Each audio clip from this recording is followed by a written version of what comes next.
মনির কাকার বাড়িতে ভাড়াটা মানে মার্ডার হয়েছে, পর আমরা সকালবেলা আসছি, আয়সা দেখি দরজা খোলা, পরে ঢুকলাম, ঢুকে দেখি যে ফ্লোরে তিনটা বাচ্চা, তারপর খাটে একটা ছেলে, তারপরে এই সেটের রুমে দেখতে এসেছি, সেটের রুমে দেখি মহিলা।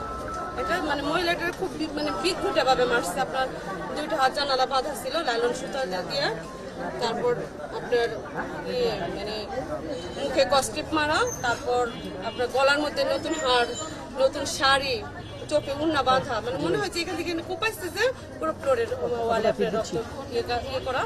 তারপর আবার এই সাইডে এসে দেখি যে বাচ্চা তিনটে যে শোয়ানো, বড় মেয়েটা যে কোপাইছে, বড় মেয়েটার মানে গালের এই সাইডে কোনো মাংস নেই, দেখছে না মাংসটা পুরো দাঁতের পাটি পর্যন্ত দেখা যাচ্ছে, চোখ দুটো একটু মেলা, মানে ছোট দুই বাচ্চা মানে যে নর্মাল স্বাভাবিক ভাবে শুয়ে থাকে যেরকম ভাবে এরকম, কিন্তু ওই ওদের মারে একটা ডান দিকে কাইতে সেরেছে ওর মানে গলা কাটা।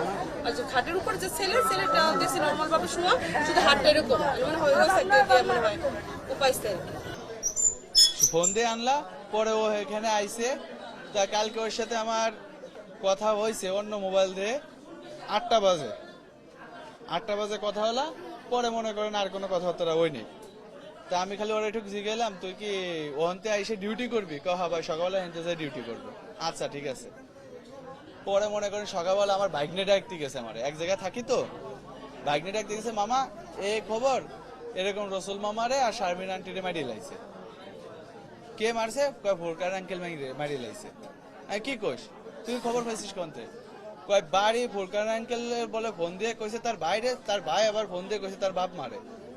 হ্যাঁ, ওখানতে আবার আমার স্বাস্থ্য বোন আরেকটা শুনছে, তাকে ফাঁসে বাড়ি বিয়ে হয়েছে তো, ওই হাউস চিল্লা হয়েছে, ওইভাবে শুনছে। ও আবার ফোন দিয়েছে বাড়িতে ফোন দিয়েছে নাকি।